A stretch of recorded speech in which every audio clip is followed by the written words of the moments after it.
I just witnessed my world collapsing in slow motion. The love of my life, Lori, shattered my heart with her deceit. "It's just sex, honey," she said, but her eyes told a different story. Betrayal runs deep, and I decided to turn the tables. Using her own credit card, I orchestrated a public spectacle. I served her divorce papers at the airport, filming every second of her meltdown. The sight of her crumbling was my twisted revenge. This is my story. Enjoy watching it. The best part about getting divorced was seeing Lori's shocked face when she got the divorce papers at the airport. I went all out and hired 2 people, one to give her the papers and another to record it. I paid with Lori's credit card. She had given me a card from her account when she got a new job, the job that ended our marriage. She forgot to cancel my card when she moved out. Lori was careless with money and had so many credit cards, she likely forgot this one. The card had a great cash advance feature. Lori never destroyed the convenience checks that came with it. Since she had a high credit limit, I took out $15,000 and put it in the joint account I had with my sister. I signed my own name on the checks and no one questioned it. Maybe Lori could have tried to get it back, but it was part of what my lawyer called the marital estate. She might have gone to the police, but she never did. She earned more than me anyway. Funny enough, this memory came to me when I saw her 5 years later. To be clear, I used the cash advance for one thing and her regular credit card for another. With the regular card, I decided to live in style since my wife turned out to be unfaithful. I bought new clothes, luggage, and had nice dinners. I also got tested for diseases just to be safe. I didn't spend any of my own money during the 2 weeks before I left. Lucky for me, the divorce lawyer accepted credit cards, so I paid him with Lori's card, including the fees for serving the papers. The fraud center called a few times, but I told them the charges were okay. I knew all of Lori's security answers, and I could imitate her voice well enough. Maybe she could have gone after me for that too, but no one did. Now here she was, walking up to my patio table like she owned the place. Her blonde hair blew in the breeze, and she swayed as she walked. She wore jeans, sneakers, and a t-shirt, but she still turned heads. It was always like this, even back in the day. I had a feeling this might happen. I saw one of her friends at a store yesterday. Lori knew I liked this cafe. It was a logical place to find me if she wanted to. "Hello, dear husband," she said. "Lori," I said, nodding. "Have you gained weight?" She looked stunned. She had gained a bit, but wore it well. I knew asking that was mean. I was being cruel on purpose, making it clear that I didn't want her to have any false hopes. You don't have to be a jerk, Steve. That's not something a husband says to his wife. She called me husband again. That was a new angle. Looking back, it made more sense why she reacted the way she did at the airport. My lawyer had warned me, and I should have listened. I thought she couldn't be that clueless. I was wrong. Life is surprising. I remembered her face at the airport when she got the divorce papers. That look was priceless. First, she was furious. Then she started crying, and finally she collapsed on the floor. Call me cruel, but that moment was the start of getting my confidence back. I watched that video 20 times, laughing until I felt sad. Then I drank bourbon until I passed out. The next day, I woke up with a terrible headache. At the airport, people filmed Lori's breakdown, intrigued by the drama.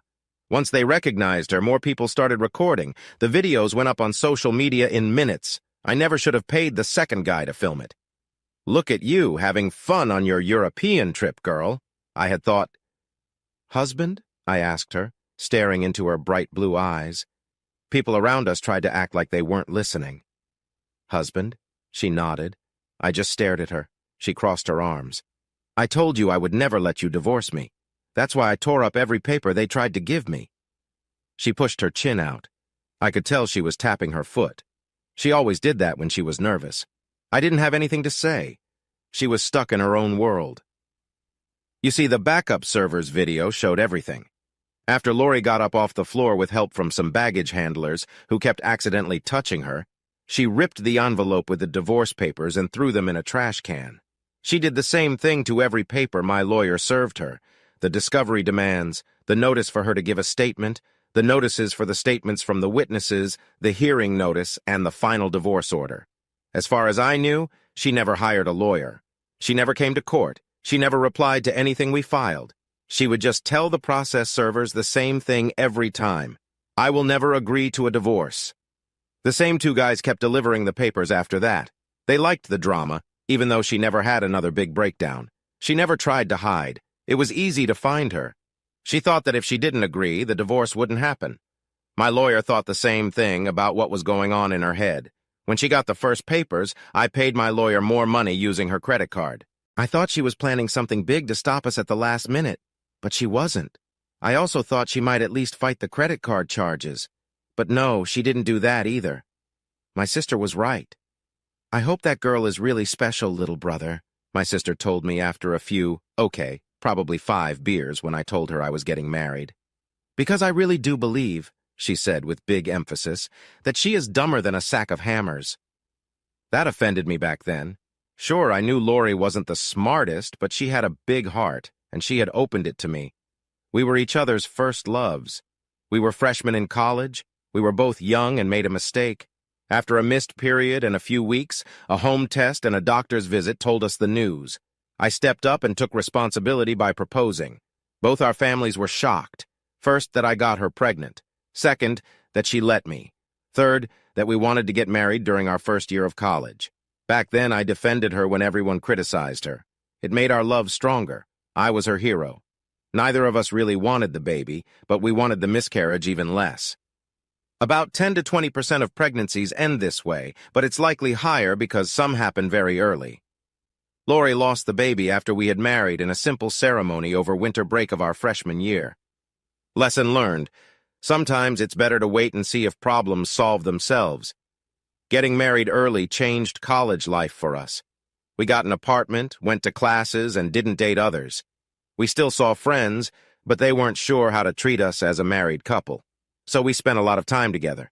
First, we prepared for the baby, then we dealt with the miscarriage. After that, we were all over each other because, well, we were married.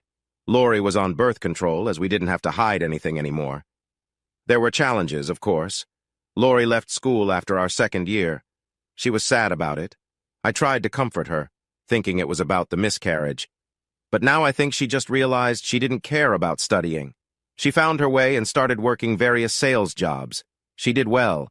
Men liked buying from a beautiful young woman who smiled a lot. Me, I took more classes to finish sooner. During summers, I worked an office job that turned into a full-time job after I graduated early, working for a consulting company. Funny thing was, Lori didn't think of herself as pretty. In high school, she was fat, had acne, glasses and braces, and was short. Just before college, she grew taller, lost weight, her skin cleared, braces came off, and she got contact lenses. Lori still saw herself as fat and ugly. She spent her first months at college hiding from others. I met her at a party. She was trying to talk to a guy when his drunk girlfriend shoved her, calling Lori fat and gross. Lori knew this girl from high school, and they weren't friends. Lori was crying when I found her sitting on the stairs. She believed what the girl had said, even though it wasn't true. I helped her calm down, took her for coffee, and listened to her story about feeling unattractive. She noticed I had stopped listening and was just looking into her eyes. She got shy, crossed her arms, and asked what was wrong. Normally, I wouldn't be so forward. I wasn't great with girls and had no long-term girlfriends. I told her she was the most beautiful woman I had ever seen. She looked at me, waiting for a joke. When she realized I meant it, she started crying again. We went outside, found a bench, and I hugged her. The hug turned into a kiss. After that, she stayed with me most of the time, until later. Years passed, and Lori sat down at my table uninvited. The waiter quickly came over. Lori ordered a Cosmo, maybe from watching too much Sex and the City. "Separate checks," I told the waiter. The waiter looked at me like I was crazy, but went to get her drink. Lori pouted. "You don't want to buy a girl a drink?" "A girl I like, sure," I said. The waiter brought Lori's drink quickly. Lori had that effect on people, just not on me anymore. "I've forgiven you," she said, looking into my eyes. I waited, but she said nothing more.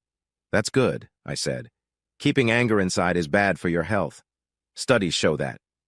"I know," she said. I couldn't resist asking, "What have you forgiven me for?"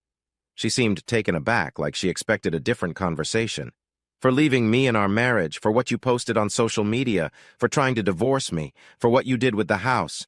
But like I said, I've forgiven you. I'm ready for us to get back together and grow old like we planned." She smiled, waiting for me to accept her offer. I smiled back, seeing hope in her eyes. "Nah, thanks, but I'll pass."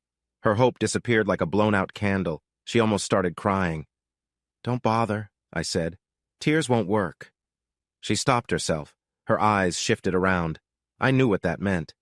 "So, what story are you going to tell?" I asked. She slumped in her chair. I hoped she might be direct, like when we first met nearly 10 years ago. "You never gave me a chance to explain," she said. Here we go, I thought. I might need some alcohol to get through this. Earlier, I wanted to enjoy my wine. I wasn't a wine expert, but I liked good wines. I started drinking them after our split. This place used to just serve coffee, but had upgraded. Now they had wine, too. Things were different now. I had hoped to enjoy my drink after my espresso, but I felt I needed to drink the wine quickly just to get through the next 15 minutes. I didn't want her to affect me. I decided I needed help. I picked up my phone and typed a text. "Need backup. Trouble here." I got a reply quickly. "I'm driving. I'll see your message when I get there." Fine. Looked like I'd have to handle this alone. I glared at Lori and took a big gulp of my wine. "Bullshit," I said. She jumped in her chair and then sat back. I used to never raise my voice to her, but it was time. "We need a trial separation. Can't you see our marriage has problems?" I mimicked her voice, adding a bit of drama and craziness, just a bit more than how she had looked at the time. Some people at other tables started chuckling. They knew her voice. Most people in town did. "I just need some time alone to find myself. I'm losing my identity. I don't know who I am anymore." I continued to mimic her, my voice high and screechy, turning the drama up to the max. We were just kids when we got married. Heck, I'm still a kid. How can I think about having children when I'm still a child myself? I went on, waving my arms around, then stretching them out as if Lori was nailed to a cross of motherhood. Then came the real shocker. "I'm suffering from fear of missing out," I cried out.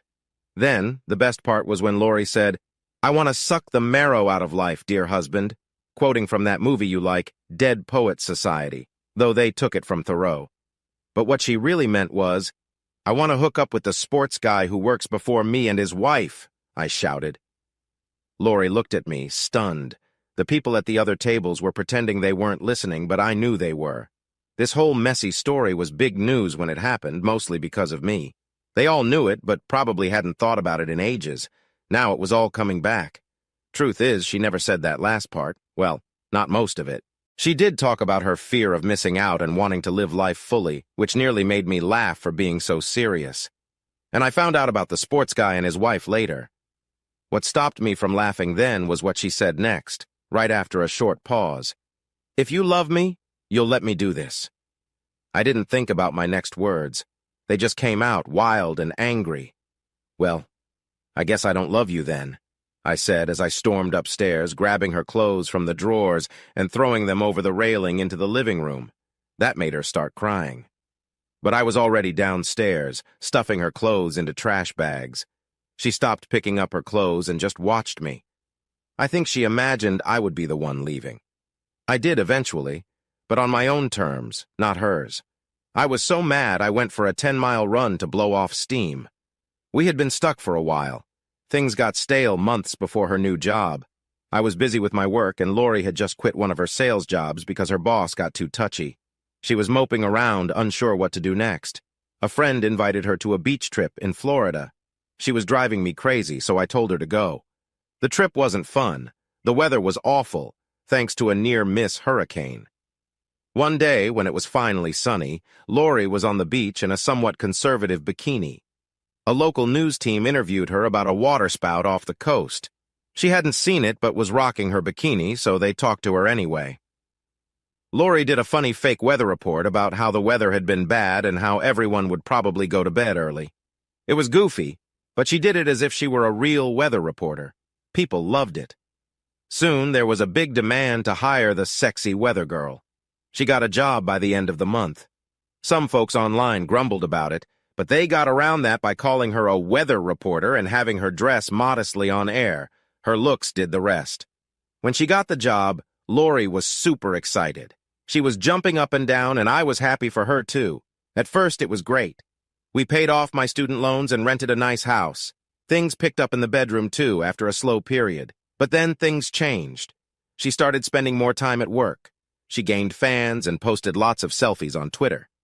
She began thinking of herself as not just beautiful, but stunning. She was, so I didn't mind. But her attitude changed. That was a problem. She got snappy and talked down to me, especially when her work friends were around. At work events, she would flirt openly. She didn't care if I didn't like it. She often wore simple dresses on air, but I noticed that she, mainly by herself, appeared in public wearing more revealing clothes. Our intimacy, which had dipped when she was feeling down, briefly improved but then worsened again, dropping even further. We stopped spending any alone time together, not even sharing simple physical closeness.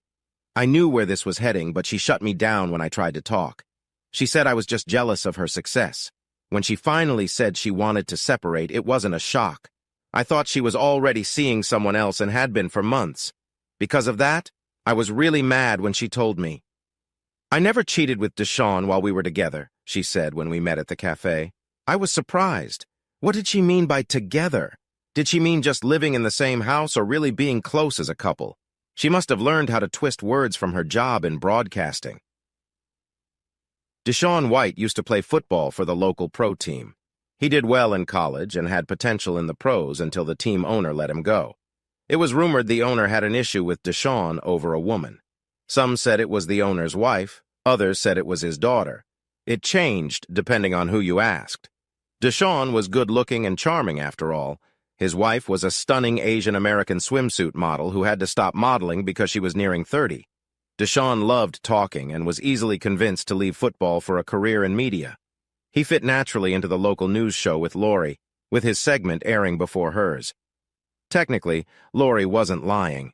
She didn't cheat with Deshawn while we were still living together. She waited until after I asked her to leave the house. We were still married legally, but she didn't see it that way. As for Deshawn's wife, that was a different story. She and Lori had been together for about 2 weeks before Lori told me she needed space. It turned out that Deshawn and his wife liked being with more than one person at the same time. They would set things up together. Usually, Deshawn's wife would get close to a new girl, and then Deshawn would join in. They tried this routine on Lori and got her curious.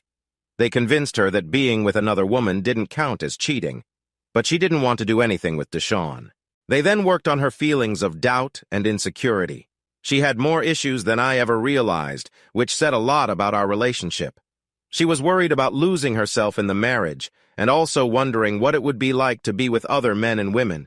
I had been her only lover, and now, being around many attractive people every day, she was curious. They told her that being with someone while we were separated didn't count, especially if it happened during a trip to Europe. They said it would be like the saying, "What happens in Vegas stays in Vegas." She could let loose for a couple of weeks, and it would make our marriage stronger when she returned. Everything changed quickly after I asked her to leave. Lori moved in with Deshawn and his wife and started enjoying life and being with Deshawn that very night. Lori's idea of what counted as cheating changed rapidly. Deshawn was not discreet and told people at the station the next day about being with Lori. Soon enough, everyone knew, including someone who didn't approve of affairs and decided to inform me anonymously. That's when I got a lawyer. I paid him enough to hire a private investigator, but it wasn't really needed. Lori and the Deshawns didn't even try to hide what they were doing. In 3 days, the investigators had plenty of photos of them kissing and being intimate in public. My lawyer included these pictures in the divorce papers. I helped spread the news by updating my Facebook status to single and posting a picture of Lori kissing Deshawn, her hand on him. I made sure the image was appropriate for all viewers for maximum impact. I also posted on Twitter tagging her. When the preacher said, "Forsaking all others," she heard, "Fortaking all others." Thanks at just_words, paraphrased. The story spread quickly and widely, but like intense fires, it burned out fast, and people soon forgot as the divorce went through the court. Even though Lori tried to stop everything by tearing up the documents, my lawyer kept pushing the case forward. It wasn't hard to prove our case because Lori didn't cooperate, but her behavior slowed everything down. Lori blamed me for everything that happened. My strong reaction to her wanting a break from the marriage was a shock to her. She thought we could still go out together when she wasn't busy. She expected me to take her out and make her love me again. However, she was also spending time with someone else. The issue was that she felt I wasn't being reasonable in letting her figure things out. I learned this after the Deshauns shared their story during the divorce. Lori had told them everything after Deshaun and she had been intimate, and they were eager to tell my lawyer and the court. The Deshauns were upset because he was fired, or rather asked to consider other jobs while on unpaid leave. Meanwhile, Lori kept her position. The unpaid leave was just part of the negotiations for his firing. Deshaun eventually made a good deal, especially after his lawyers threatened a wrongful termination lawsuit. Lori and Deshaun broke the station's no-dating policy. The station's response was technically legal, but the real issue was that the station owned their public images. This created a big distraction, especially with me and my lawyer making a fuss. The station wanted positive news, like visits to sick kids or creative stories, not scandals that upset older viewers who bought the advertised products. Negative news was meant for national news programs, not local ones. The station wanted to fire Lori too, to be fair, but after the initial drama, Lori's online supporters complained about unfair treatment of women in the workplace. They also mentioned that she was pregnant, which I found out later. The station knew about the pregnancy soon after it happened and decided to put her on paid maternity leave quietly. They remembered she had a miscarriage in college and were careful about privacy. After the baby, they gave her a morning show where she could talk about various topics, including breastfeeding and dieting. Sometimes she even wore a bikini for the show, which helped with advertising. To be fair, she turned out to be a good host. She became confident as she grew into her broadcasting career and was great at making guests feel comfortable. She was funny too, something I saw glimpses of when we were married. But she changed around me, acting more serious. It was a missed chance. Looking back, I see we got married too soon. Our marriage stopped us from growing as individuals. We should have been each other's first loves and moved on. But who wants to admit that? But we were married, and we had made promises. And if you can't keep promises, what do you have? What can you offer if your word means nothing? If she wanted something else, we should have just talked and ended the marriage. It would have been hard, but more honest. Neither of us wanted to admit we made a mistake. But that's what happened anyway, at least for me. I have no idea what she thought, tearing up all the divorce papers and thinking we were still married, even though she was seeing other people. I kept getting updates, even though I asked friends to stop. I think she wanted to stay married for the security. She never fully explained to the Deshauns because she stopped talking to them after being served divorce papers at the airport. Seeing the scene at the airport on social media, Deshaun canceled his European trip. He and his wife realized they had a public relations problem to deal with and told Lori to find somewhere else to stay. Lori then went back home, but I had already moved out. I left within 2 days of her leaving. I took 2 suitcases of my stuff and put everything else in storage. I went to stay with my sister. I didn't do much about the rented house and Lori's stuff, even though I couldn't throw it all out. One day, while I was walking downtown, I remembered a passage from the Bible where Jesus says, "I was hungry and you gave me food. I was thirsty and you gave me drink. I was a stranger and you invited me in." Feeling inspired, I went to Home Depot. I made 20 copies of my house key and gave them to the homeless people living under a bridge downtown. I also gave them the address and letters saying they could stay in the house as my guests. I even handed out $20 bills so they could take taxis there. Yes, I used money from Lori's credit card. The homeless people were unsure of my intentions, but the weather forecast warned of heavy rain that night, so they decided to take a chance. A couple of them camped in the yard at first, but after getting soaked, they moved inside. They had been in the house for nearly 10 days when Lori returned. I heard she was very surprised to see them. It took her 2 days to get them all to leave. She paid them to go. Luckily, they didn't leave much of a mess, but they did take a lot of things. They even took the toilets. They tried to take the washer and dryer, but couldn't get them out of the laundry room. I doubt Lori got her security deposit back. By then, I was hiding at my sister's place. When Lori asked, my sister said I went to Norway. I did go to Europe later, but in a different direction. Since Lori got a refund for her own airline ticket, I was sure she wouldn't mind if I took a trip instead. The airfare was the last charge I made on her card. Actually, it was the second to last. The last purchase was a Eurail 10 days within 2 months youth pass. I didn't think of myself as a youth at 23, almost 24, but Eurail considers you a youth until you turn 27. This ticket gave me 10 days of unlimited train travel over 2 months, plus ferry discounts. Perfect.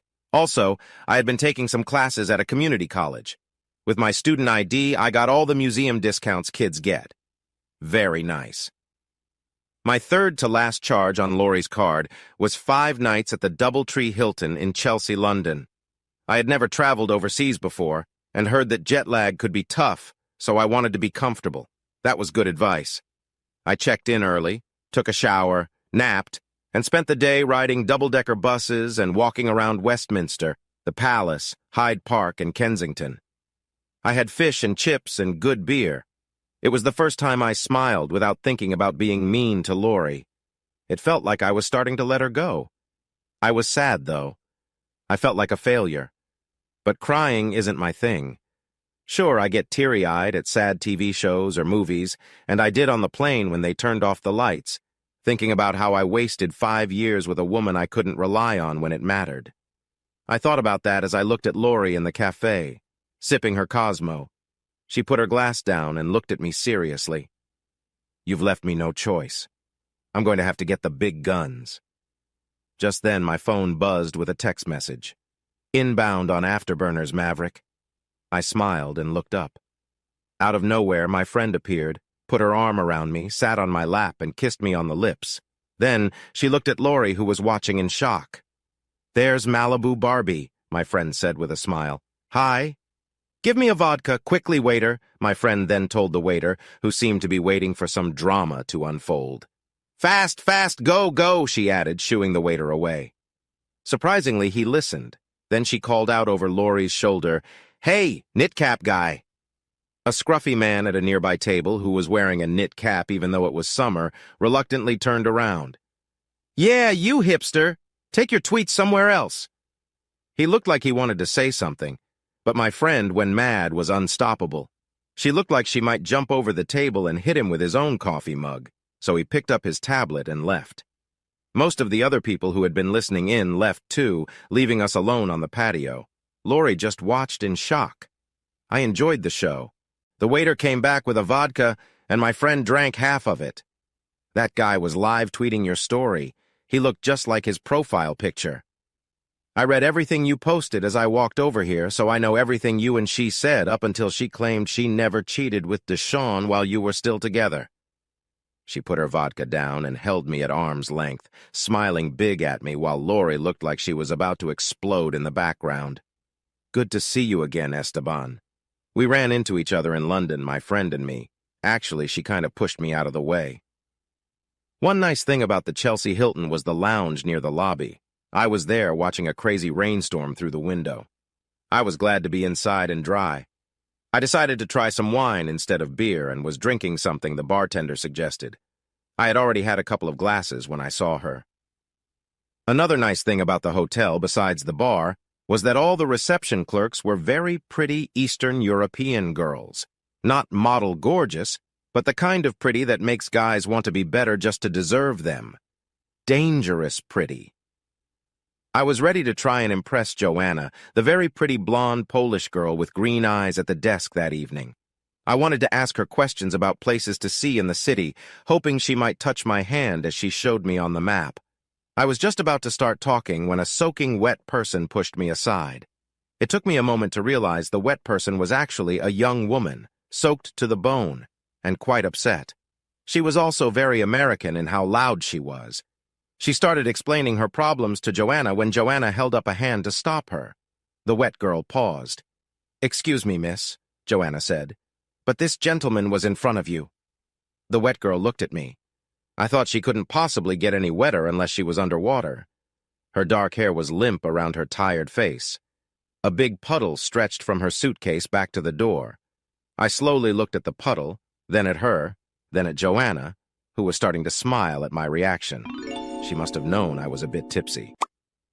"Joanna," I said, "I think she needs your help more than I do. I can wait." Joanna's smile grew, making her look even more amazing. I no longer wanted to live a better life just to deserve her. I wanted to live the best life possible, even if it meant doing something incredible like helping kids in need for many years before being with her. The wet girl showed a little relief. She then told Joanna a sad story about being booked at another Hilton far away because of her dad's Hilton points. There was a problem with her reservation. Her flight was delayed, her ATM card wasn't working, so she didn't have much cash. She ended up on the tube, which had issues, and then the rainstorm hit. She came to this Hilton in Chelsea because the Hilton service person told her to check in person since there might be a room but couldn't reserve it due to system problems. This was her last hope. Joanna listened kindly, then said she'd see what she could do. She started typing on her computer, her smile fading as she went. Finally, she sighed and told the girl the bad news. I had booked the last room. That guy over there, as she pointed to me. They were fully booked. The wet girl looked at me with something close to hate, except she was too tired. Great. I'd need to do something big if I wanted to impress Joanna. Maybe I can help, I said. Both women looked at me. Joanna looked curious and a bit amused. The wet girl looked suspicious. The young lady can share my room until she finds something else, I said. Joanna looked shocked. The wet girl looked like she was ready to fight me for suggesting something improper. I then used my secret weapon. I held out my right hand, made a fist, and extended my pinky. I know there's only one bed in the room, but I promise to be a perfect gentleman while you're my guest. The wet girl looked surprised. Joanna's face lit up with a big smile. She was radiant again, clearly trying not to laugh. I hoped the wet girl would tell me to go away so I wouldn't have to actually share my room. Instead, I could talk to Joanna about my noble deed, reducing my need to prove myself worthy. Then, I realized the big problem in my plan. The rat was desperate enough to seriously think about the offer. She turned to Joanna. What do you think? She asked, woman to woman. Joanna looked at us both, amused. He's been good today. We have his info in the computer in case anything happens, and it is a pinky promise. She let that thought hang. The rat hesitated. Then she said, Deal, and hooked her pinky with mine. Mess with me, though, and I'll hurt you, she added. I nodded that I understood. Joanna insisted on taking the rat's details and adding her to the reservation to keep me safe. I hadn't thought of that, but it made sense. The passport was one of the only things the rat had that was still dry. It was kept safe in plastic bags. I asked Joanna to have housekeeping bring some extra hangers because I was sure the soaked rat would want to hang up her things. Joanna nodded, still smiling as we went to the elevators. Steve, I said, extending my hand. Margaret, she replied, shaking it. Call me Maggie, though, and I'll slap you, she added. I looked at her. Maggie, Maggie, Maggie Bo Baggy, I said, closing my eyes, expecting a hit and sticking my lips out. When no hit came, I opened my eyes. Despite herself, she was smiling. Just checking, I said. I'm too tired now. I'll hit you later. As the elevator went up to our floor, I said, You know, you have a lot of anger issues. You've threatened me at least 3 times. She looked at me and said, You have no idea. I led her into the room. She found one mostly dry set of clothes buried deep in her suitcase. With the extra hangers, she began to hang things up to dry. I told her I would be down in the lounge and to come for something to eat once she had showered and warmed up. I went back to the lobby and found Joanna talking quietly with Alexandra, an equally pretty blonde Hungarian receptionist. They stopped talking when they saw me and smiled. Both raised their right hands, extended their pinkies, wiggled them, and then started giggling. The bartender had kept my tab open and asked if I wanted another glass of Merlot. I did. 30 minutes later, Margaret came down, refreshed from the shower, wearing sweatpants and a sweatshirt. She looked nice, not stunning, but very nice. Her dried, wavy dark hair made a big difference. She wore flip-flops, which likely meant her shoes and socks were still wet. Her delicate feet had blue-painted toenails that matched her fingernails. Her face is what got me. Her alert eyes and broad smile promised mischief. I looked into her hazel eyes and immediately wondered how I could keep a pinky promise honorably. I glanced at Joanna and Alexandra, who were pretending not to watch, and tried to calm down. The bartender came over. Margaret surprised me by ordering a double shot of vodka and then a glass of wine to catch up with me. The bartender chuckled and got her drinks. "Maggie, you're going to get messed up," I told her. She locked eyes with me. "I told you, don't call me Maggie. I hate that nickname. It's what my jerk ex-boyfriend used to call me before we broke up." "Sorry," I said. "What does everyone else call you?" "Everyone else calls me Margie. But I don't like that anymore either. I'm here in Europe this summer to start my year abroad early and to reinvent myself. Margie was the girl who let some cheating jerk call her Maggie and say he loved her and then cheat on her. Margie's parents said to forgive him because boys will be boys, that Margie is dead. My new life starts tonight."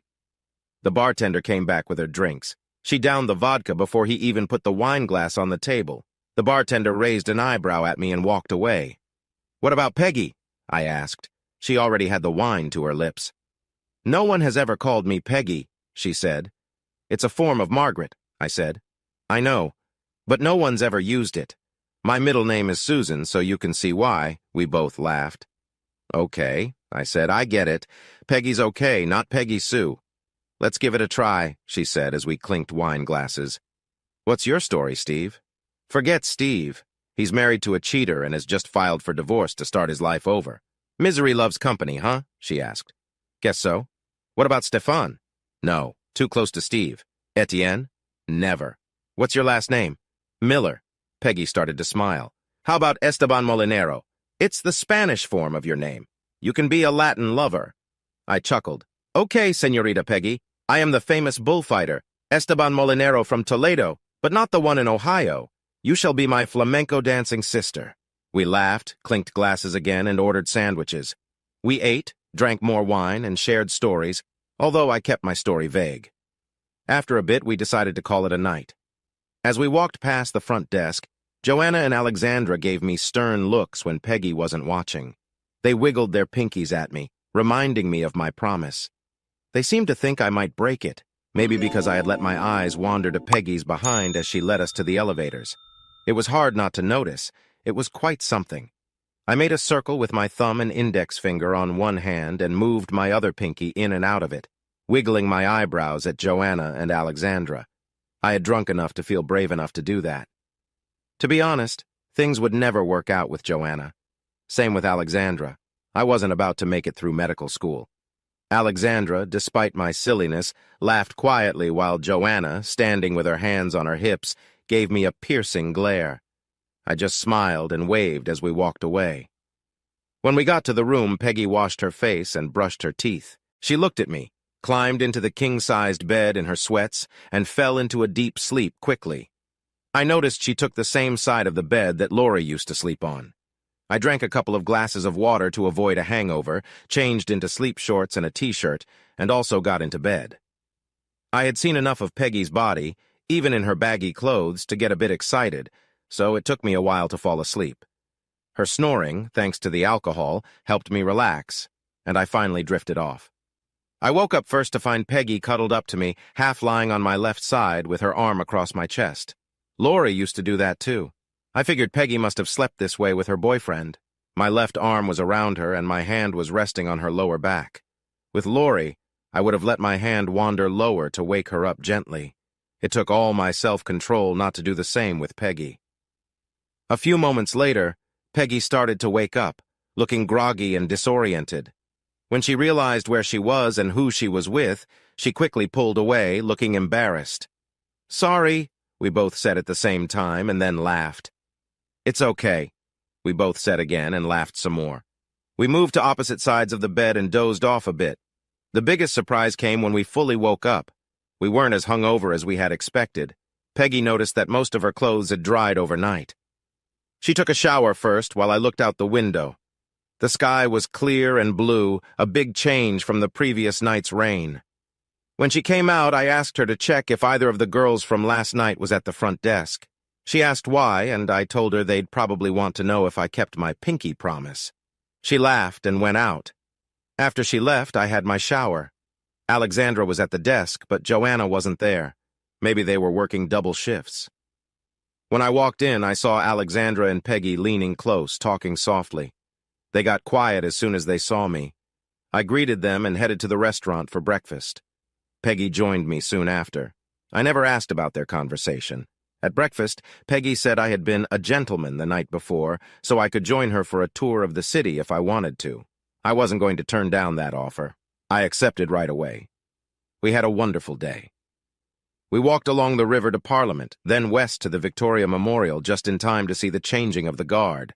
We had a light lunch, walked through Hyde Park, and ended up in Notting Hill, where she insisted on having afternoon tea. It was funny. I had visited these places yesterday, but it was much more fun today with Peggy. She had a pretty smile and was easy to talk to. We were in a cozy place with sofas instead of chairs, drinking more tea to fight off jet lag, and because we were in London. I felt like I couldn't drink any more tea without bursting when I noticed Peggy frowning at her phone. "What's wrong? Wi-Fi problem?" I asked. "No," she replied, still looking at her phone. "I'm trying to find updates on a story I was following before I left the States. It's frustrating. It was all over the news a couple of weeks ago, but now there's nothing." "What story?" I asked. "There's this local TV weather lady who was cheating on her husband with a sportscaster from her show. The husband found out and put it all over Twitter and Facebook. Both she and the sports guy got fired. I haven't seen any updates in weeks, and I'm getting antsy," she explained. I felt a chill run through me. The night before, I had told her my wife cheated and we were getting a divorce but hadn't shared much more. Peggy had mostly talked about her cheating boyfriend. I decided to play it cool. "Why are you so interested?" "Because it's kind of like what happened to me," she said, looking up from her phone. "I want to reach out to the guy and tell him it'll be okay. Besides, he's probably good-looking. If the weather lady is that attractive, her husband is probably handsome." "I'd like to cheer him up," she said with a sly smile and a glance. I couldn't help it. I started to laugh. I had a pretty big ego, or I did until my wife cheated on me. I'm not super fit. I don't see myself as a hottie. I don't have six-pack abs. I'm just a regular guy who stays in decent shape. And now, half the internet thinks I'm a loser because my gorgeous wife cheated on me. Peggy looked confused. "What's so funny? Have you seen pictures of the guy the weather girl is married to?" "No. He's kept a low profile. None of the stories have pictures of him. His Twitter profile is just his wife kissing the sports guy. Everything else on his social media is private, except posts about her cheating. His accounts don't even show his full name. His friends aren't talking to anyone either." "What's the weather girl's name?" "Lori Miller." She frowned as she put two and two together. "Are you telling me she's related to you, Esteban?" "Not exactly." I pulled out my phone. I had deleted all pictures of Lori, but I could still find them in the recently deleted folder. I found one from our trip to the Bahamas to celebrate her new job. We were at the beach, wearing bathing suits. Lori was looking up at me with love while I looked at the camera. A waiter took the picture, but he didn't set it up well. I handed my phone to Peggy. "No way." "Yes way. I'll take my hug now. But I should tell you, us hotties prefer kisses over hugs. That can wait until the hotel, though." If Peggy heard me, she ignored it. She was busy examining the photo, zooming in to see all sorts of details. "Wow," she finally said, handing the phone back and looking at me with sympathy. "She's beautiful." She then turned fully towards me on the sofa, pulled her legs up in a cross-legged position, put her elbows on her knees and her chin in her hands, looked me straight in the eyes, smiled, and said, "Tell me everything." I did, starting from when Lori and I first met. Peggy asked questions here and there, but mostly just listened. She had me repeat the fact that Lori's credit card was paying for our hotel stay, my Eurail pass, and my legal fees for the divorce. She laughed hard at that. I had to tell her twice about inviting all the homeless people to live in the house after I left because she was laughing so much. Finally, I ran out of things to say. Telling it all felt good. We paid the bill and went outside to find somewhere to eat. As soon as we stepped outside, Peggy was in my arms, hugging me tightly and telling me everything would be all right. I hugged her back, but more gently. Then we went looking for a Chinese restaurant, arm in arm, singing Warren Zevon's Werewolves of London. Her howls were better than mine. She did them seriously, I didn't. Come on, it's not a serious song. That night at the hotel, Joanna was back on duty. She smiled at us and waved her pinky. We did the same and laughed all the way to the elevators. With her clothes dry, Peggy climbed into bed wearing a long t-shirt and panties. I really wanted to cuddle up to her. but I had made a pinky promise. When I got into bed, she asked me to hold her. I waited for a moment, thinking of random stuff to stop my mind from wandering before I did. As I spooned against her, she wiggled her hips and arranged my arms so I was holding her like she wanted. I asked you because I love sleeping cuddled up. And I know I can trust you, even though we just met yesterday, she said as she placed my right hand on her stomach. I couldn't help it. I got excited again. Even with that, she whispered, wiggling her hips again. Down, boy, she said, laughing and kissing my hand. Why? Why what? She asked. Why do you know you can trust me when we just met yesterday? She turned her head to look at me. Any guy that makes a pinky promise is a hopeless romantic. I think you're the kind of guy who stays loyal. I bet you're really reliable, too. I bet I could trust you with my money. I looked down at her. You make it sound bad. She just smiled and shrugged. I turned off the light. As we settled down, I whispered in her ear. The only reason I wouldn't run away with your money is because the hotel room is paid for the rest of the week. It'll do. A few moments later, I heard her breathing deepen as she fell asleep. I leaned over and saw the smile still on her face. She did feel nice in my arms. Somehow, I fell asleep too. In the morning when I woke up, we were back in the position of her lying on my side with her arm across my chest, my hand on her back. Once again, I didn't move it because I had made a pinky promise. This time, when she woke up, neither of us said we were sorry. I made a happy discovery. This morning, we weren't hungover, and I felt like going for a run. I wanted to be a good host, so I gently suggested I was going out and explained why, if Peggy didn't mind. Oh, no, you're not, she quickly interrupted, surprising me. Before I could say anything, she added, Not without me. Suddenly, she was digging into her suitcase, grabbing clothes, and disappearing into the bathroom. She came out wearing tight black running shorts and a bright blue sports bra with a running singlet over it. I stood there stunned as she looked at me. I thought you wanted to run, Esteban. Hurry up. Let's go. I got dressed quickly. Before I knew it, we were running along the Chelsea embankment on the north side of the Thames, heading east. She was shorter and lighter than me, but she made me push myself. Even when I wanted to slow down, she kept going strong. As a guy, I couldn't let her outpace me, so I kept up. After 3 miles, we crossed Vauxhall Bridge and headed back west. We zipped through Battersea Park, and Peggy showed no signs of slowing down. We crossed the river again at the Albert Bridge. Back on the Chelsea embankment, she started to run faster. My pride wouldn't let me fall behind, so I sped up too. We ended up racing back to where we started. She won. My lungs felt like they would burst. That was a good light run to shake off the cobwebs, she said, smiling.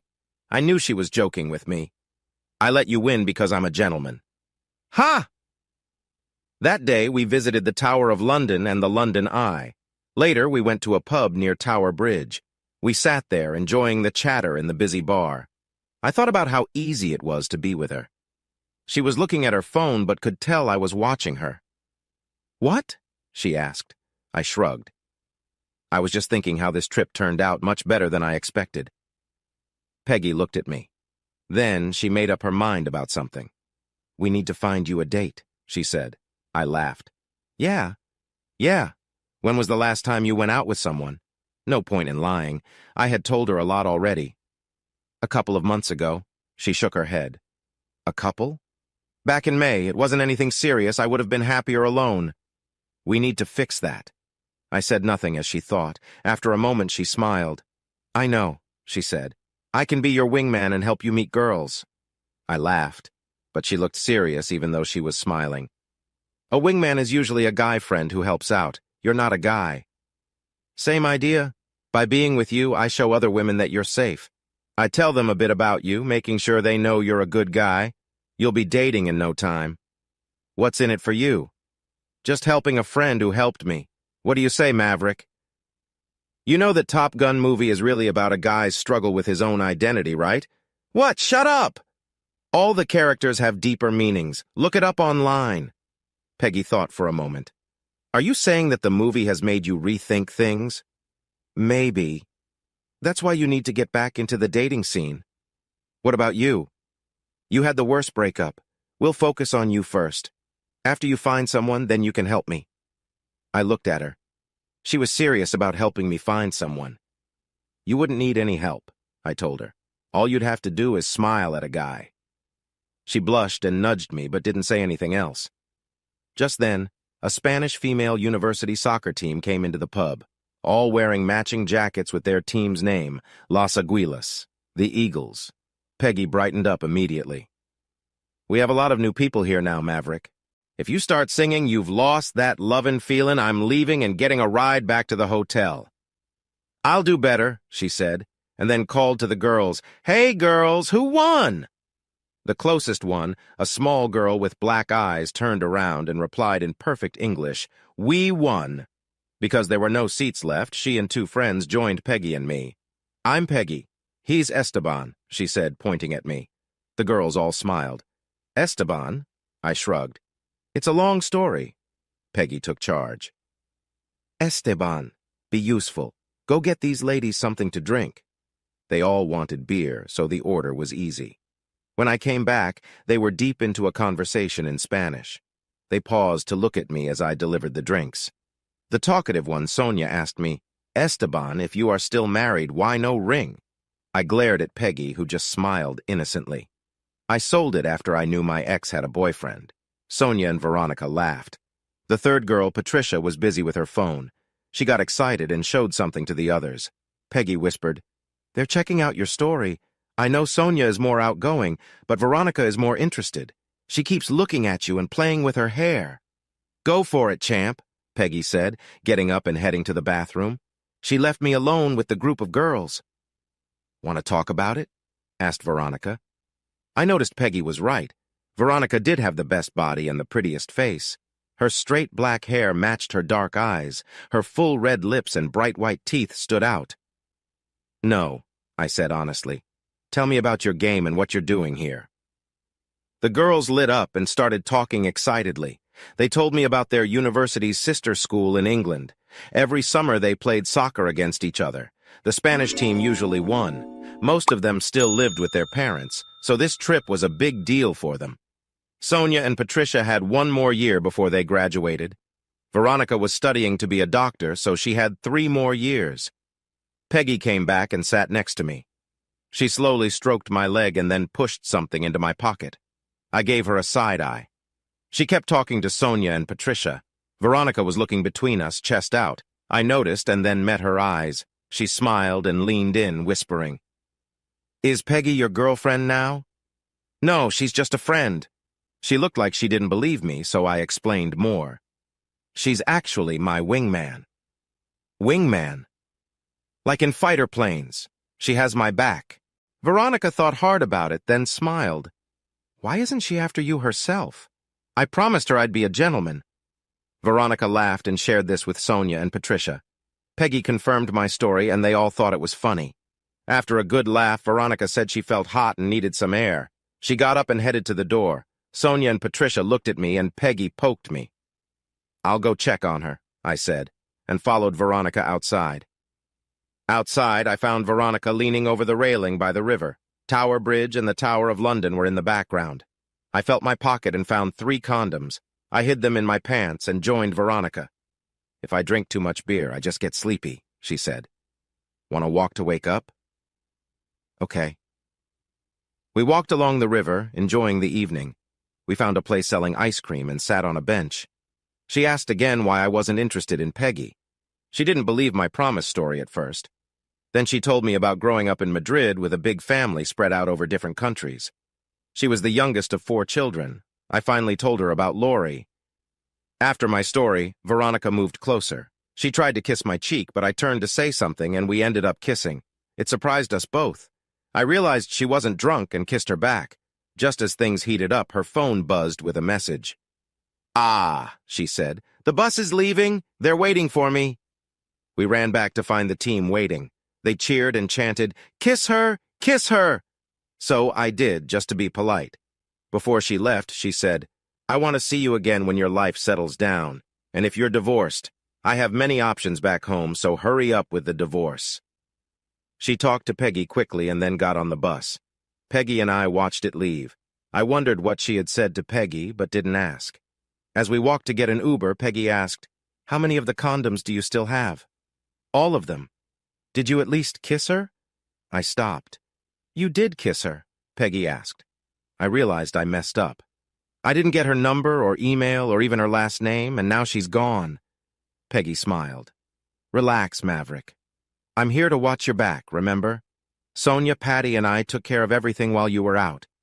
We checked on each of you, and I emailed you all the details while you two were talking. She said that to me with a cheeky grin. I just stared at her. Herrera, she said. What? Her last name? Her full name is Veronica Maria de Los Angeles Herrera Gutierrez. She said the name with a flourish. You're something else. I know.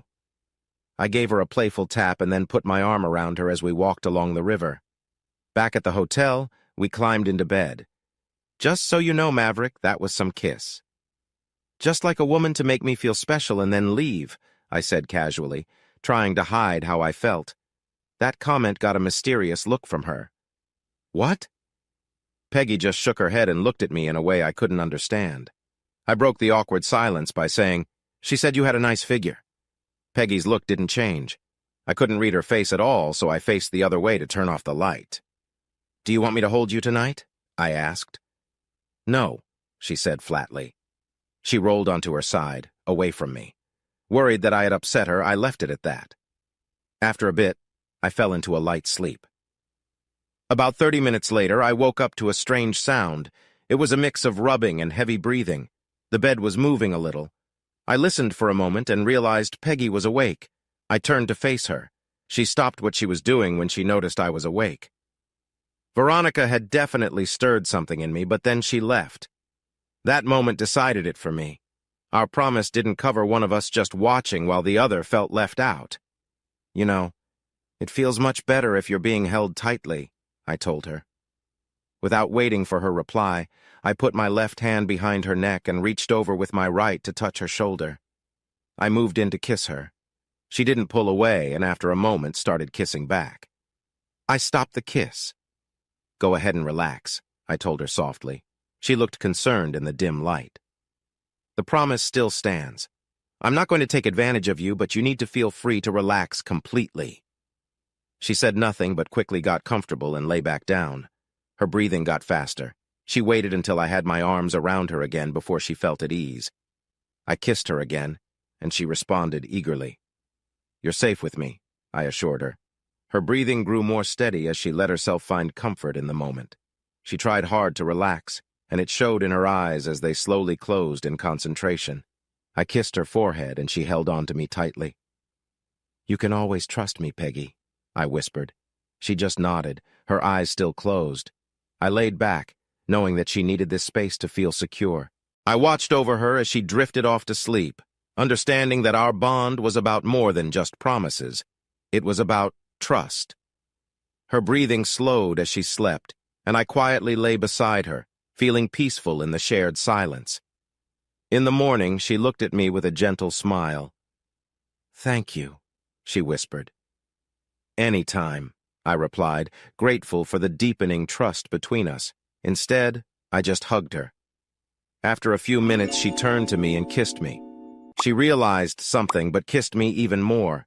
She smiled in a naughty way and started to take off my t-shirt. I had to sit up to help. She threw the shirt off the bed. Then she began pulling my shorts down, and I lifted my hips to help her. When I was naked, she took hold of me, moved her hand up and down a few times, and then lay down between my legs. She started to pleasure me and looked up to see if I enjoyed it. I did. After a while, she moved up my body, sat on my hips, and lowered herself onto me. She looked up and made a sound as she took me all the way inside. Then she laid down on me and moved her hips slowly while kissing me. I tried to talk, but she kissed me again. Soon, I felt close. I tried to warn her, but she kissed me again. She slowed down, keeping me on edge for what felt like ages. Then she slowly sped up. I thought she was doing it for me, but then she went still and tensed up as she finished. She rested on my chest for a moment before kissing me again. Your turn, she said with a lazy smile. It's been too long. She sat up and began bouncing on me. Tell me when you're close, she said. It wasn't long before I told her, now. She quickly got off and took me in her mouth. Soon I was letting go, and she was swallowing everything. After a moment, she lay down beside me with her back to me. "Now you can hug me from behind." I did. Peggy stroked my arms as I held her. But then I started to feel bad and needed to talk. That was great, but I feel like I just cheated. Without missing a beat, she said, "Of course you did, but Malibu Barbie did it first, and more times. You're just catching up." I laughed. "Who cared about Lori now? I was talking about Veronica." Peggy laughed. "Oh, her. You're fine. Before she got on the bus, she asked me to take care of you until she could. She said, 'Take him to bed if you want, but don't take his heart.'" "What?" "Yeah, she told me, plus her friends gave me all the info. She's super focused on her studies. She wants to be a doctor and always gets the best grades. For some reason, she likes you. She's probably just having fun right now, but wants to make sure you're around when you figure out your life. So my job, if I choose to accept it, is to keep you busy until you get your act together." She smiled over her shoulder at me. "That's a strange plan," I said. "Oh, like you have anything better going on?" "Well, when you put it like that, just don't fall in love with me." "I'll try not to." Peggy turned to face me then. "I'm serious. I think you're the type. You're not into casual stuff, and that's fine, but let's just enjoy the moment, okay?" I must have looked unsure because Peggy pressed harder. "Pinky, promise you won't fall in love with me." She stuck out her pinky. "Deal," I said. "As long as you agree too." "Ha!" she grinned. "Not gonna happen." I pretended to be hurt. "What? I didn't just amaze you?" You did fine." She took my hand, turned so I was hugging her from behind, and wrapped my arm around her. Before falling asleep, she said, "You did well enough that I can say this. Malibu Barbie is foolish to let you go." And I thought she was supposed to be smart. "She's not a meteorologist. She's a weather reporter." "Seems like it." She was quiet for a moment. "Was she right?" "Who?" "Veronica." "About what?" "My butt. Is it nice?"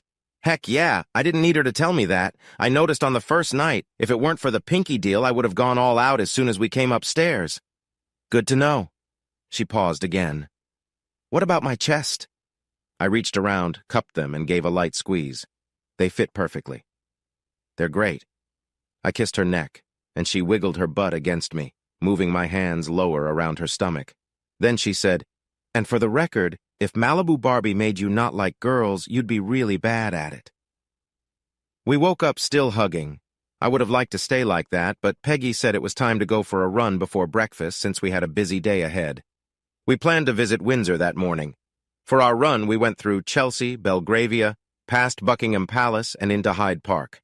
We had to go slower because of the traffic, and remembering they drove on the other side of the road. It was a humid morning, so we got back to the hotel all sweaty. We had left through a side door, avoiding reception. But coming back, we saw Joanna and Alexandra at the desk again. As we passed, Peggy held my hand and swung it so the girls could see. They noticed, and their eyes widened. Peggy smiled broadly at them. I just shrugged. Back in the room, after I took off my shirt, Peggy wanted to smell my chest and taste the sweat. She said I smelled awful.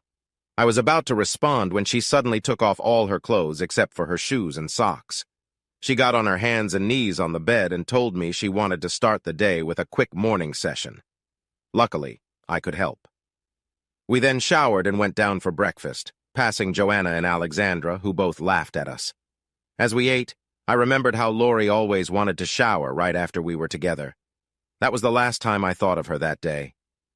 For the rest of our time in London, Peggy and I were like honeymooners. We were always touching each other. After our day at Windsor Castle, we went to the British Museum. On our last day, as we checked out to catch our train to Dover, Joanna was settling our bill. Peggy leaned over to her and whispered, "I want you to know he was a perfect gentleman, but I wasn't very ladylike." She smiled big, and Joanna laughed. Then Joanna raised an eyebrow and asked, "And?" "He gets the job done." They both giggled. After Lori, I was happy with any kind of praise, so I just smiled. Peggy and Joanna finally stopped giggling, kissed each other on both cheeks, and we left. After a taxi ride, we snuggled on the train to Dover. On the ferry to Belgium, we stayed close on the deck while crossing the channel. Peggy wore my jacket because it was windy. At that moment, I realized it had been a long time since I thought about Lori. And I was glad she was my ex. Peggy and I had a great weekend in Amsterdam.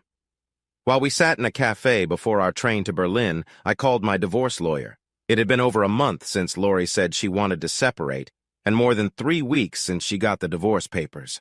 My lawyer said the deadline for her to respond had passed. We could ask for a default judgment, but my lawyer wanted proof of Lori's cheating, just in case.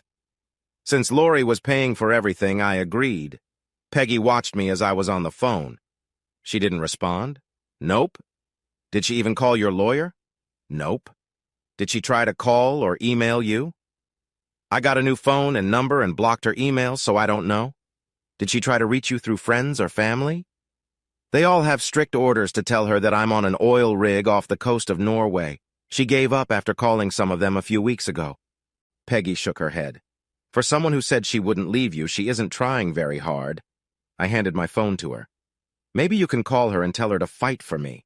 Would you be willing to have a fun competition for me? Peggy looked like she was thinking it over. We might get great ratings. Veronica and I could team up. How much does your ex weigh? Probably about 10 pounds more than you, but it's not muscle. I haven't heard any complaints so far, Peggy said. I'm not complaining. Yours are perfect for me. Hers just make men act dumb, including me. I don't think you were dumb. You didn't cheat on her. They didn't ask me, I said, pretending to cry. Come on, Peggy said with a smile. We have to catch the train. Our train crossed northern Germany as we read and napped, Peggy leaning on my shoulder. A little more than halfway there in Hanover, while we waited for new passengers, I looked at her. You know, you have been a terrible wingman. You haven't helped me meet any other girls since you took the job. She kept looking at our hands. It turns out I like you too much. She pulled me into a kiss. A businessman opened the compartment door, saw us, and found another seat. We laughed and snuggled back together. The next 6 weeks were a blur of trains, long walks, museums, churches, and special moments, but not all at once, and running. Peggy was always ready to run a 10K early in the morning, except on Mondays, our rest days. I ran more than ever and lost 5 pounds, even with all the eating and drinking. The morning runs kept me motivated. After Berlin, we went south to Prague, then Vienna, Venice, Rome, Florence, Nice, and finally Paris. What made it work for us without fighting was giving each other space. We often parted ways after lunch to do our own things for a few hours, then met for coffee around 4 o'clock, had a nice dinner, and took a walk. We usually didn't stay out too late because Peggy wanted to make sure we were well rested for our runs. I'd say she was driving me crazy, but it was a good kind of crazy. I hardly thought of Lori at all. After London, we were staying in cheaper places like small hotels and Airbnbs. I wasn't using Lori's money anymore. I paid for the places we stayed, and Peggy paid for most of the food and travel that our Eurail passes didn't cover. I still had most of the $15,000 cash advance I took from Lori's credit card, plus some money I took out from my retirement funds. I know it was dumb to mess with those savings, but I was not even 24. I had time to start over. I just wanted the money to last long enough before needing a real job again. Speaking of ages, I found out during a pricey nighttime gondola ride in Venice for Peggy's birthday that she was only 19. She had skipped a grade and started college at 17. She seemed older, like she was 21.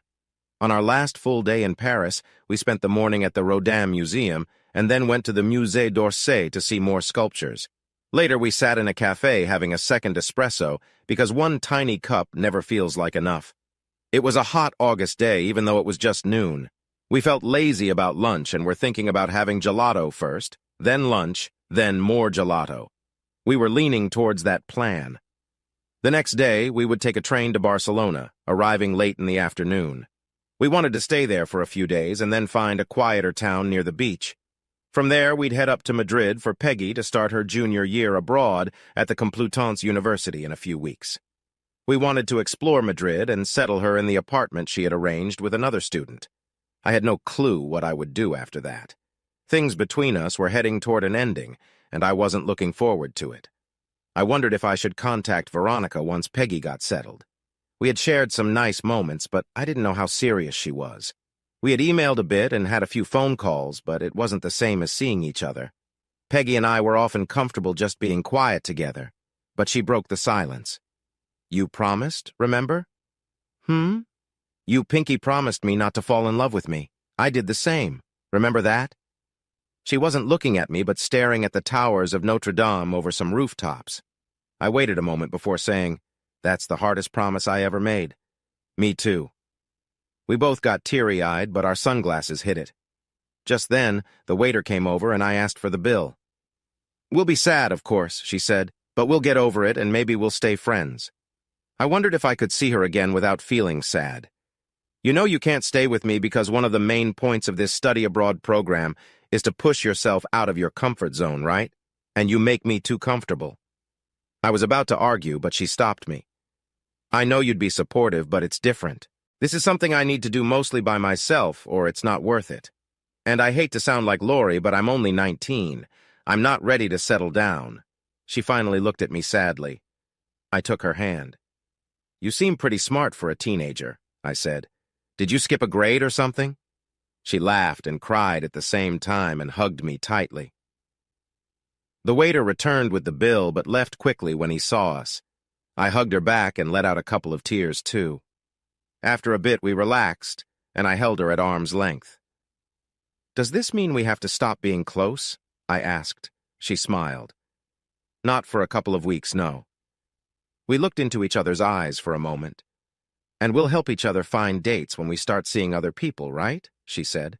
"At least until you figure out where you're going." She frowned. "Where are you going anyway?" "I'm going to Madrid with you. After that, no idea." "Any idea how long you'll stay?" "At least until my money runs low.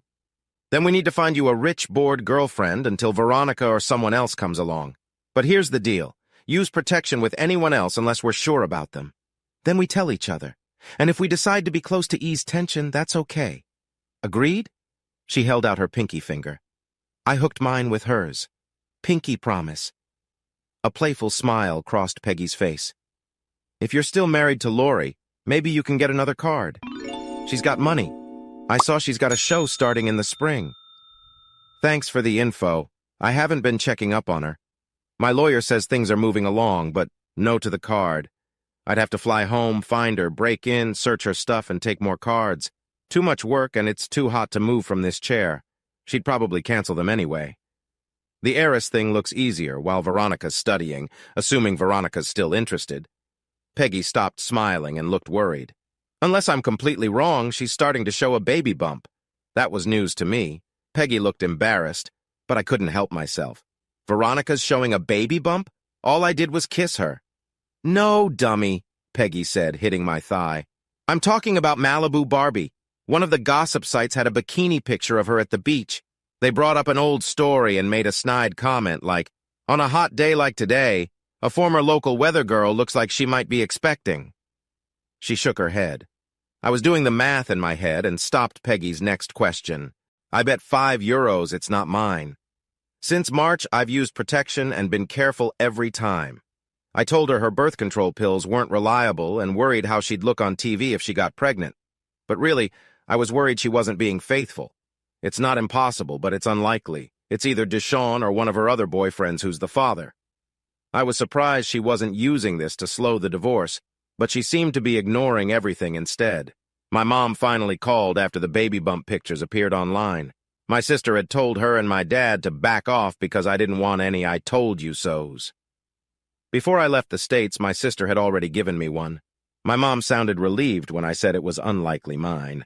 She wasn't ready to be a grandma in her early 50s, especially if Blondie, her name for Lori, was the mother. Back in the cafe in the States, I said to Peggy, "Lori just told me she's going to get the big guns." Peggy looked confused. "The big guns? Does she have a battleship?" she asked, pretending to be serious as she looked at Lori. Lori's face turned red with anger. I had to hide my face in Peggy's neck as I tried not to laugh. Peggy was smirking. "I mean introducing my husband to his son and daughter," Lori yelled. Peggy looked surprised. "A son and a daughter? Twins? Congratulations, Esteban. I didn't know you were that active after that European summer we shared when you got free from Malibu Barbie." She turned to Lori. "How old are they? When are their birthdays?" Lori ignored Peggy but answered me. "They're 4.5 years old. They were born the January after he left me." Peggy started counting on her fingers. She looked back at me when she got to 9. That would mean April before our summer together. What do you think? I used protection that month, too. You owe me €5, I said to her. To Lori, I said, bring on the DNA tests, Barbie. I hadn't meant to, but I was copying Peggy with the Barbie dig.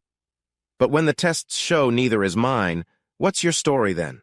That Lloyd forced you? I said this lightly. My lawyer found out Lori left the father's name blank on the birth certificates. Lloyd was her cameraman. He was short and a little hairy, bald with just a fringe of hair and a big mustache, but his body was hairy too. He was heavy with a big belly. I'd seen him in the shower at a gym once. Lori's station was doing a charity thing. That's the only reason I'd ever shower with the guy.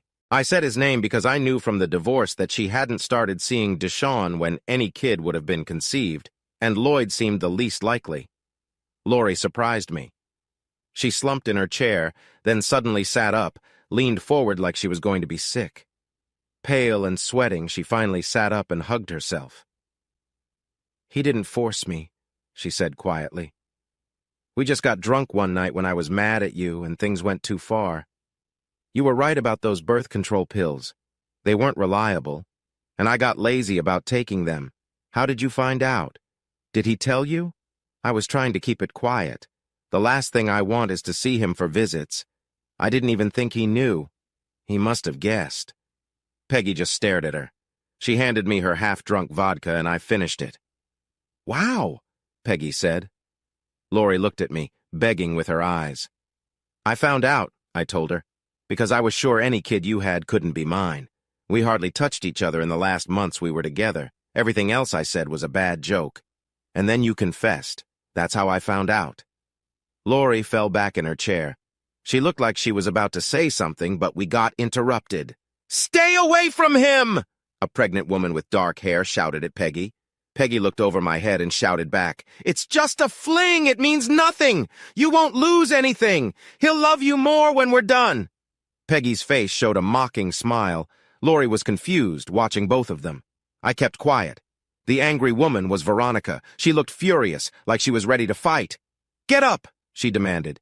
You know how it works, Peggy answered. You have to tag in. They high-fived with big smiles, and Peggy got off my lap to hug Veronica. Veronica hugged Peggy back and then sat on my lap. Peggy took an empty seat, like a wrestling match. Yes, I did hook up with Veronica. I know you have to be brave to win a fair lady, and all that. I wish people would believe I was a romantic lover who found the love of my life quickly, melting her heart with sweet music. But that would not be true. The truth is, someone wiser than me decided I couldn't handle my own feelings, needed instructions, and had to hurry up. That person was my friend. I can't say she was wrong. What happened was this. After some great days in Barcelona, we traveled down the Mediterranean coast of Spain to a town called Oliva in Valencia. We got very lucky when Peggy found an Airbnb apartment near the beach during the busy season. This was a sudden decision. We knew we wanted some beach time before going to Madrid, but had no exact place in mind. Peggy somehow decided on this town and managed the details. It was really her schedule driving us because she needed to get ready for school soon. I just had to figure out my life, but had no deadlines. Our new plan was to stay on the coast for a week before heading to Madrid. We had been there a day and a half already. The first day was wonderful, with clear skies and beach time with other tourists. Since our first night in Barcelona, we hadn't been intimate. Peggy seemed a bit grumpy, but tried to act fine when I asked. We walked around town on the morning of our second day, had lunch, and went back to the apartment. She seemed restless, but asked me to cuddle in bed with her for a nap. I was happy to. I dozed off a bit, but I don't think she did. We didn't say much. I started to cherish these last moments together before we parted ways. Around 3 o'clock, someone knocked on the door. Our apartment was on the top floor of a 2-story building. To get to our door, you needed a 4-digit code for the lock downstairs. Whoever it was, they had to be a neighbor. Peggy looked at me with a small smile, probably because I had to get out of bed and she didn't. So I got up and opened the door. Still a bit sleepy, I didn't use the peephole first. I opened the door and saw Joanna and Alexandra, the 2 attractive blonde girls from the London hotel reception, standing there with big smiles. I quickly shut the door. In that brief moment, I decided I had either gone crazy or was drugged. "What are you doing?" Peggy shouted as she ran to the door, pushed me aside, let the girls in, and started hugging and greeting them. "Nice welcome," Joanna said to me with her hands on her hips. I said nothing. I just touched her shoulder with my finger. She seemed real. "Just checking I'm not dreaming," I said. Joanna frowned for a moment, then understood. "She didn't tell you?" "Nope." "Oh, you poor thing," she said, pouting, and pulled me close. I thought it was for a hug, but she kissed me. I didn't do a good job of stopping her. Alexandra pulled us apart. "My turn." "Hello, Mr. Pinky," she said, replacing Joanna and kissing me. Peggy then pulled me away and directed me to the sofa. I hadn't noticed she had gotten out a bottle of Spanish brandy and 4 glasses. The girls sat beside me, one on each side. Peggy filled the glasses and gave each girl 2 before sitting on my lap, facing me. She took a glass from each girl and handed one to me and one for herself. "Cheers," she toasted. We repeated the toast and clinked glasses. Peggy looked me straight in the eyes. "Surprise," she said with a smile. "You don't mind if they stay, do you?" I knew intimacy was off the table now with others around, but I decided to be a good sport about it. I frowned. "I don't know. It's the busy season. The rates are high. Can they pay?" They all smiled and started to giggle. "Maybe we can think of something," Alexandra said, wiggling her eyebrows. My brain stopped working at the thought, but I tried to stay composed. Simplified story, my excitement suddenly became noticeable as Peggy moved on top of me in her shorts. "He likes the idea, girls," she said with a smile. "Are you serious?" I asked Peggy. "Maybe." I finished my drink. "Wow," I said. "Now it's medical school and volunteering." "What are you talking about?" Peggy asked. I looked at her, then at the other girls, and then back at Peggy. "Unless I'm crazy, I think I heard you suggest that I could have some fun with these ladies." "Is that a problem?" "Yes. Back in London, I decided that the only way to be worthy of either of them was to go to medical school and volunteer for years. Now you're talking both. That's even more volunteering." Joanna and Alexandra laughed as Peggy sat on my lap. "And what did you need to do to be worthy of me?" she asked. "Buy you a coffee in a cheap cafe," I said. She began to playfully hit my shoulders. I pulled her close to make her stop as Joanna and Alexandra laughed even more. "Jerk! Okay, now I don't feel bad telling you this," Peggy said with a serious look. "They're here for me, not you." That surprised me. "Say that again." Peggy's face turned bright red. "They're here for me," she whispered. "Oh no. Did I make you like girls? One woman left me for another man. Now you're leaving me for 2 women. What a track record I have." I closed my eyes and put my hands over my face. Peggy tried to calm me down, worried she had hurt me. I opened my eyes and smiled. When she realized I was joking, she tried to hit me again, but I held her wrists. "Just tell me what's happening," I said. Peggy relaxed and looked at me with an open, honest face. "I've always wanted to try it. The girls and I stayed in touch since London. We've talked when you were out. They told me they're in a relationship. I told them I was curious, so we planned this week at the beach so I could try." Joanna leaned into my side, stroked my arm, and whispered in my ear. Alexandra did the same on the other side. "The thing is, Esteban," Joanna said, "she wouldn't do it unless you were there to make her feel safe." When it looked like I might argue, Alexandra whispered into my other ear. "We told Peggy it would be a waste for you to just watch. I thought you girls liked only girls." "What we are," Joanna said, "is interested, and we don't have time to date because we work so much." That made me curious. "Then how did you afford this?" "I'm paying," Peggy said proudly. "I've saved money by traveling with you, and they got cheap flights." I didn't say what I thought, which was unkind. Instead, I said, "So to summarize, you're willing to spend some time with me while the 3 of you spend the week together. Is that it?" "Yes," Peggy said, as Joanna and Alexandra nodded. It only took me a second to decide. I can live with that. And that's what we did. Not right away. The girls liked to take their time. First, we went out to eat and drink, talking and touching, but mostly between them. It was exciting, but I wondered when things would happen. Then, back at the apartment, they wanted showers. More touching and light kissing followed. I was getting impatient, But finally, Joanna took a moment to be with me while Alexandra was with Peggy. I didn't last long, but Joanna didn't mind. When Peggy finally enjoyed herself, it was intense. She looked at me, which made me feel good. For the next few days, we had lazy mornings, went to the beach, and they wore tiny bikinis while staying close to each other. I swam and joined them later for lunch. Then they would head back to the apartment.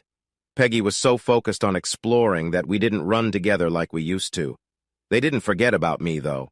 I experienced new things, like being with 2 girls at once, then 3.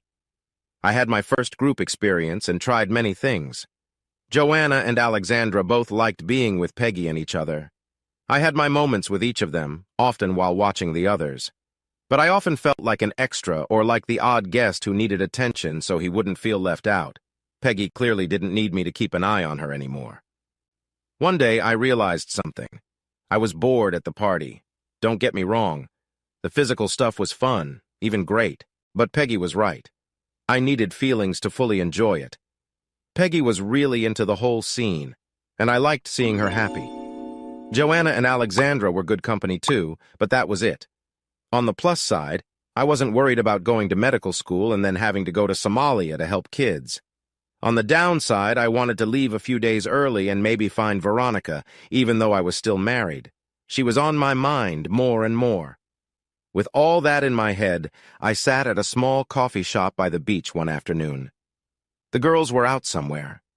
I was thinking about the best way to leave early when I heard a woman's voice ask, "Excuse me, sir, but is this seat taken?" I looked up, surprised to see Veronica standing there. She wore a wide straw hat and big sunglasses, which she had pushed down her nose to look at me. Her light dress showed the outline of her body, and her smile was bright. Many witty comments rushed through my head, but none came out. Instead, I stood up, walked close, and looked into her eyes. She took off her sunglasses and looked up at me, waiting. We kissed. Sitting down, I asked, "How did you find me?" Then I felt unsure about myself. "You were looking for me, right?" She rolled her eyes. "Of course I was. Why do you think I'm here? Peggy told me you were here. She used the Find My Phone app." That answered the how. Peggy and I paired our phones a while back to keep track of each other so no one would get lost or hurt. But another question still needed an answer. "Why are you here?" Veronica took my hand. "Peggy called and said she was worried about what would happen to you after she went to school. She suggested I visit before school starts. I was supposed to come tomorrow, but she told me the other day to hurry because you didn't look like you were having fun at the party." She paused and then added, "I never thought I'd say a sentence like that." "Me neither. Is it true?" I shrugged. "Yeah." "Why?" That was a good question. The physical stuff is nice, but it's nothing more, for me at least. Peggy seems to be having a great time, and that's good for her. But I need to be with someone I really like you. I thought I might be taking a risk by being so honest, especially if she wanted to go more slowly. But then again, she came because I was bored at the party. Maybe I was the one moving too slowly. "You must always tell me lies like that," she said. "I'm not lying," I said with a smile. "You want me to believe that you'd rather be with me instead of 3 girls who want to be with you?" she asked with a smirk. "Yes, that's exactly what I want to hear. Tell me more lies." "Okay, game on. You want to know what part of your body I like best?" "Yes." "Your smiling face." She looked at me for a moment. "You are very good at this." "And I'm not lying," I said as I showed her my phone. "I was trying to find the earliest train to go to Madrid. I have your info open so I can find a hotel or Airbnb nearby." She took my phone and looked. "My face is really your favorite part of my body?" "Yes, though there are lots of other nice parts too." She pretended to frown. "I thought you were a gentleman, but I think Peggy was right." "Right about what?" "She said the beach would be a good place for me to see you again because I could wear a tiny bikini to make sure you were really interested." She waited for me to respond. How tiny a bikini? She leaned in, locking eyes with me. "Nearly nothing." That sounded very promising. But I said, "Being a gentleman is overrated, and Peggy really seems to know me well. I think I'd like to see you in this tiny bikini you're talking about." "I'd like to show you." We leaned in to kiss, but heard a voice to the side. Back off from my man. Peggy jumped into my lap and put her arms around me, stopping our kiss. Joanna and Alexandra sat down, smiling. Veronica said, "He's mine now, remember?" "You want him, you have to tag in," Peggy said, holding her hand up. Veronica looked confused, so Peggy explained. "Like in wrestling, you know?" Veronica smiled as she understood. She looked at me. "Do you want me to?" I smiled. Then I frowned. "I guess that might be okay, but I'm still married." "It's okay, Esteban," Peggy said. "She's doing me a favor. Your bad mood is ruining my party, and I told her that high standards are wasted on you." Veronica shrugged. "I might not be lowering them that much," she said as she tapped Peggy's hand, and Peggy got up, kissed me on the cheek, and took a seat. Veronica then sat on my lap. She had to get up when the coffee and snacks arrived, but Veronica stayed close the rest of the time. We walked around town together and later went back to the apartment for drinks before dinner. I could see Peggy was now very relaxed with Joanna and Alexandra. Everything seemed to be calm and easy. Peggy seemed like she was done trying new things because Joanna and Alexandra were together more often. Peggy just watched Veronica and me with a big smile. That night, Peggy made sure Veronica and I were in one of the spare bedrooms. She was finally playing matchmaker. After Peggy left, Veronica looked at me. "Do you mind being with one girl instead of 3? "I'm greedy. I don't like to share." "Me neither." That night, we thought the best way to get to know each other quickly was for Veronica to model her tiny bikini for me. It was way too revealing. I told her she couldn't wear it in public. She didn't argue. Instead, she made me close my eyes while she changed into a more decent swimsuit that I approved of. I think she liked that I cared so much. While she sat on my lap in her better swimsuit, we kissed each part of each other's bodies that wasn't covered. When we ran out of those spots, we uncovered more. Some parts got more attention than others.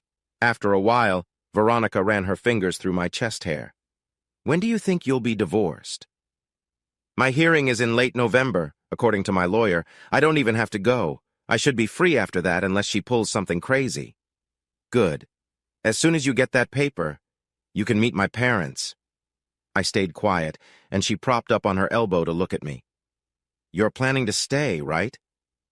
"I don't know what I am going to do," I admitted. "I need to find a job somewhere." "If you wanted to stay, we could figure something out," she said. "But I need to know if you're staying because of me or because Peggy is here." Her face was serious. "Why are you so worried about Peggy? You're the one who told me she had a nice body. You also said she could sleep with me, and she's the one who invited you here." She pressed her lips together. "I did that because when I saw you two together, I knew it was going to happen anyway, and I wouldn't be around to stop it. What I want to know is, what are you going to do now?" "Peggy is an amazing friend," I said. Then I whispered, "But there's this other girl I like." "Oh, really? What's she like?" I pulled her on top of me. Her legs straddled my thighs. She's a beautiful Latina with a lovely smile. I'm skipping a good time with other girls because of her. Maybe I could introduce you." We kissed. I don't think I'd like her. "Besides," I asked, "how do I know you don't want to try something with the other girls here?" She wrinkled her nose. "That does not interest me." "Good. Seeing you with them would make my head spin." That's how I found myself on a sunny Mediterranean beach with 4 beautiful women. 3 were nearly naked and 1 was slightly more covered. Suddenly I heard a voice call, "Steve!" I turned around and all 4 girls called out, "It's not Steve, it's Esteban," then laughed and fell back onto the beach towels. They had been drinking sangria for a while. The woman who called me was the wife of the guy I used to work for. He came right up behind her. They were on vacation, too. They tried to act like they didn't notice I was doing fine and seemed to have a group of women around me. As his wife sat down under a beach umbrella to talk with the girls, I got up to talk to my ex-boss, Fred. "I was upset when you quit with so little notice, but after everything happened, I understood why." "Sorry. There were a lot of things I could have done better." A big smile crossed his face. "Did you really fill your house with homeless people?" "I don't know what you're talking about." He shook his head and laughed softly. Then he got serious and looked like he was thinking about something. He glanced at me as he bit his lip. "You know, the company has a Madrid office." He waited. When I didn't say anything, he continued. We liked you and we're sorry to see you go. I made him wait a bit. After all, I had a group of women interested in me. Why did I need to leave? What I mean is, if you wanted to stay here for some reason, and here he pointed to the girls, we could probably get you a job in Madrid. That was enough friendly banter, I thought. It sounds like a great offer, but my Spanish is terrible, and I don't have a work visa. I don't see how I could make it work. Then Fred explained that part of the reason he was in Spain, besides vacation, was to deal with some issues at the Madrid office. They needed someone to connect with the American offices. They could pay for language classes and help with the visa. Was I interested in talking to the people at the Madrid office? I looked at Veronica. She didn't notice at first, but then she caught my eye and smiled. I looked back at Fred. He had followed my gaze and grinned at me.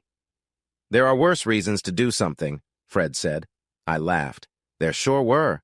Yes, Fred. I'd love to talk to the folks in Madrid. I'll call them and tell them to expect you. I'll email you the number. He glanced at Veronica again, then back at me. Sorry about what happened with Lori, but it looks like you're doing well. I hope things go well. It looks like you have many choices no matter what happens. We shook hands as Fred got his wife and continued their walk.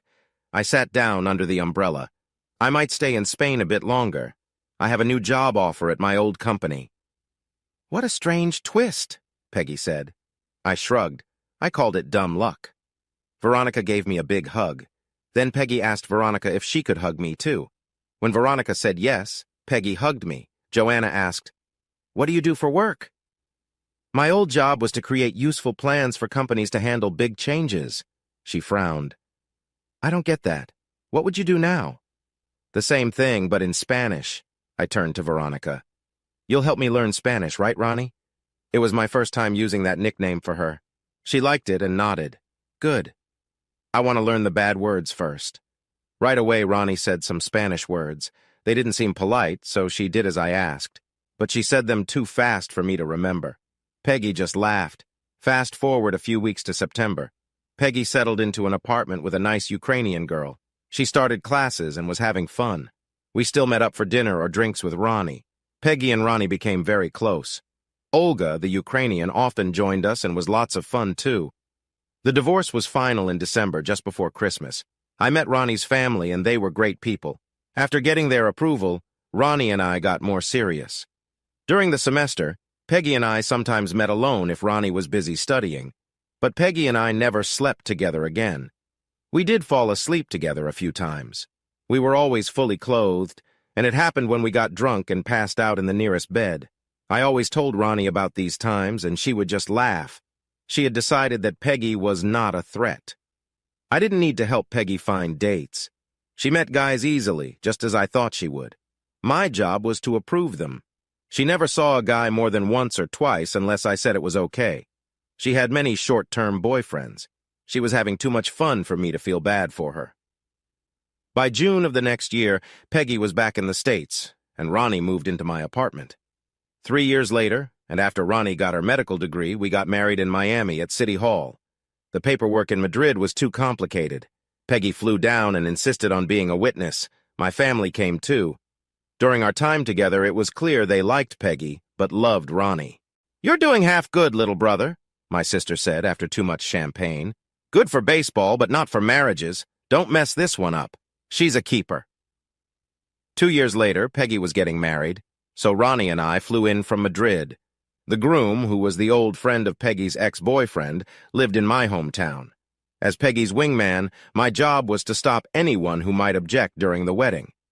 I told her I wasn't sure if I could stop them because they might have a good story. Hearing that, Ronnie just shook her head and told Peggy I would do my best to help. Back at the cafe, Peggy brought Ronnie up to date. Malibu Barbie was just telling us she has twins, a son, and a daughter, who are 4.5. "Really? Congrats!" Ronnie said to Lori and shook her hand. Lori was surprised, but shook it. Ronnie turned to me. "It's too bad.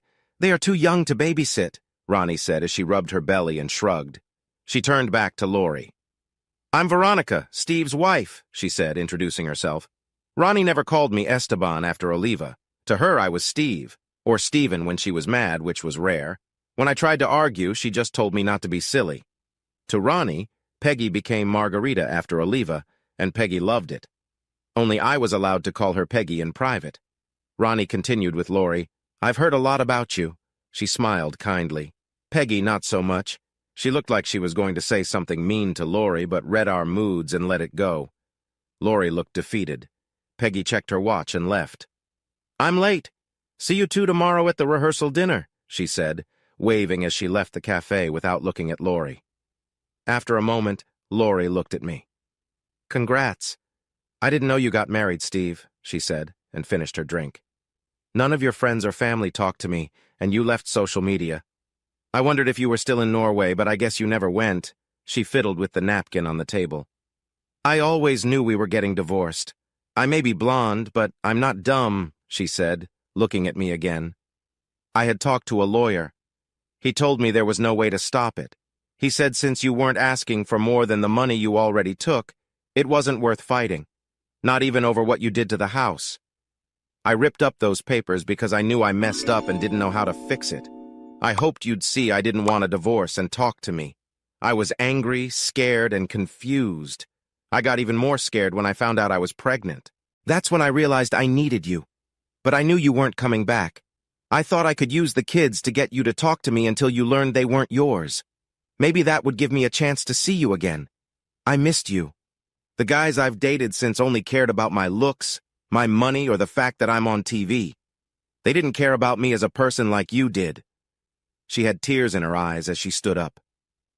Good luck with the baby, she said to Ronnie before leaving quickly. Ronnie and I sat silently for a few moments. She does have a nice body, Ronnie said. I stayed quiet, but she continued. How do you think it compares to mine? I hugged her tightly, holding her hands under her big belly. Your body made me want to have a baby with you. And remember, I left a party full of beautiful women for you. I promise I won't let you wear that revealing bikini in public. Ronnie relaxed and smiled. She was quiet for a bit. €30, she finally said. I was enjoying holding her and wasn't paying attention. You owe me €30. Pay up. How did you come up with that, love? I asked. Ronnie counted on her fingers. She came to meet you today when you said she probably wouldn't. She didn't know you were married. She really thought you went to Norway. She knew you were getting divorced no matter what. She wanted you to think the kids were yours, and she wanted to get back with you. That's 6 things I got right. €5 each. That's €30 total. €25. Lloyd is the father, not Deshawn. I get €5 credit. She turned in my lap to look at me. Really? The fat cameraman? I thought you were joking. Yes, but I also happen to be right. That's 1 point for me. Wow, he's ugly. She is really... How does your sister say it? Oh yes, dumb as a sack of hammers. Okay, you can pay me later. Now buy me French fries. Your child is making me hungry. She rubbed her belly and said, Wait a few minutes in there.